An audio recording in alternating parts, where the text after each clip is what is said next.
ভাই বিস্কুট কত? 5 টাকা।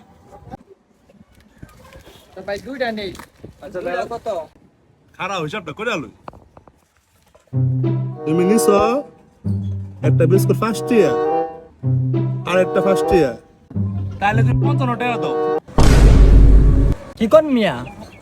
তাহলে ভাই একটা রাইখা দেন। বান মিয়া। দেন খারাপ একটা কাইটা লই। একটা বিস্কুট ফেরত দিলে এই তো 5 টাকা এই কাটলাম, তাহলে তাহলে 5 টাকা তো কাটছি, তুমি 50 টাকা দাও। দূর মিয়া কি কোন? একটা বিস্কুট ফেরত দিয়ে দিলাম, একটা নিলাম, তাহলে আবার 50 টাকা হয় কেমনে?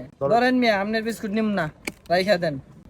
আচ্ছা তুমি না নিলে তো কিছু করার নাই। আচ্ছা এটা বাদ দেই, 5 টাকা কাটলাম, তাহলে তোমার তো ফার্ম হইলো 45 টাকা, তাহলে দাও 45 টাকা দেওয়া। দূর মিয়া, কি আর 45 টাকা? আপনার দুইটা বিস্কুট আমি ফেরত দিলাম, তাহলে আবার কি আর 45 টাকা পান? ভাই আমি এত বাজাল বুঝি না, আমার টাকা আমার দেওয়া দাও ভাই। আর বালায় চিন্তা করে গেলাম।